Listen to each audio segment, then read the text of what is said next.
Asyif bin Barakhoya, sosok di balik pindahnya singgasana Ratu Balqis. Asyif bin Barakhoya merupakan sosok figur yang berperan penting dalam bertemunya Raja Sulaiman dan Ratu Bilqis. Beberapa mengatakan bahwa Asyif merupakan sepupu dari Nabi Sulaiman, akan tetapi sebagian yang lain mengatakan bahwa Asyif merupakan sekretaris dari Nabi Sulaiman. Sebagaimana dikisahkan dalam Al-Quran, Raja Sulaiman sendiri merupakan sosok yang memiliki kelebihan dapat berbicara dengan semua makhluk, mulai dari hewan, tumbuhan, bahkan semua yang berasal dari negeri gaib. Dikisahkan Nabi Sulaiman merupakan raja yang wilayah kekuasaannya sangat luas. Pada suatu hari Nabi Sulaiman menginginkan seluruh makhluk yang berada di bawah kekuasaannya untuk berkumpul, akan tetapi ketika pengabsenan tidak dijumpai sosok burung hudhud dalam majelis tersebut.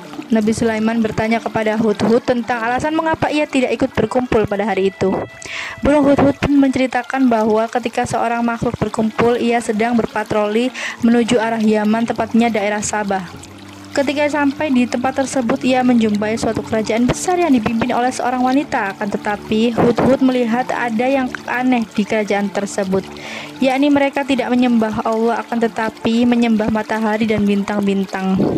Mendengar cerita hudhud, Nabi Sulaiman tertarik untuk mencari tahu lebih dalam mengenai siapakah ratu dari kerajaan tersebut.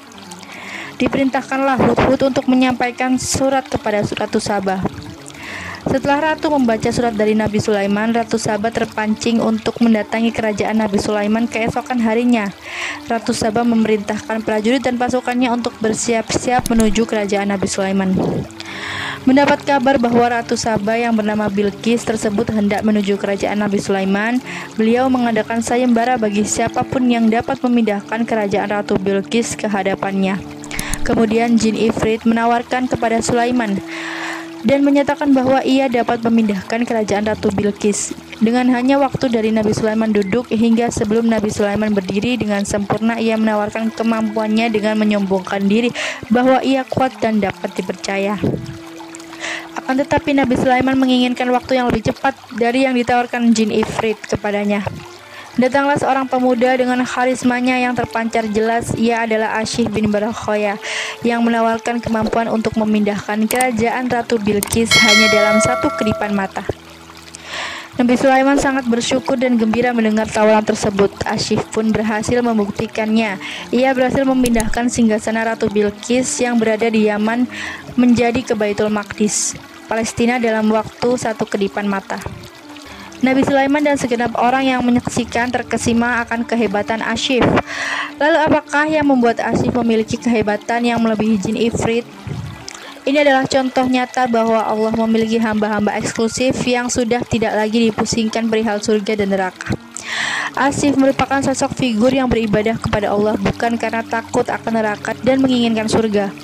Akan tetapi ia beribadah hanya karena cinta. Cintanya kepada Sang Pencipta membawanya pada tingkatan yang lebih tinggi dari manusia lainnya. Asyif bukan seorang ilmuwan, akan tetapi ia adalah seorang ahli tasyawuf yang mengamalkan banyak tarekat. Dikarenakan ia dekat dengan Allah, sehingga ia memiliki kelebihan-kelebihan yang tak disangka-sangka. Begitu banyak ilmu laduni yang ia terima langsung dari Allah, sehingga tak heran jika di kalangan kajian-kajian yang membahas ilmu tasawuf, ia sangat dikenal dan sangat menjadi panutan. Apa yang ada dalam hati Asyif dan ia niatkan, maka niscaya akan terjadi, termasuk perpindahannya istana Ratu Bilqis. Dalam satu riwayat dikatakan bahwa Asyif dulunya adalah seorang ahli maksiat. Meski demikian, ia kemudian bertaubat dan menjadi hamba yang sangat taat.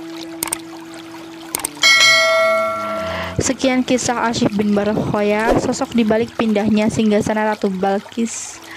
Wassalamualaikum warahmatullahi wabarakatuh.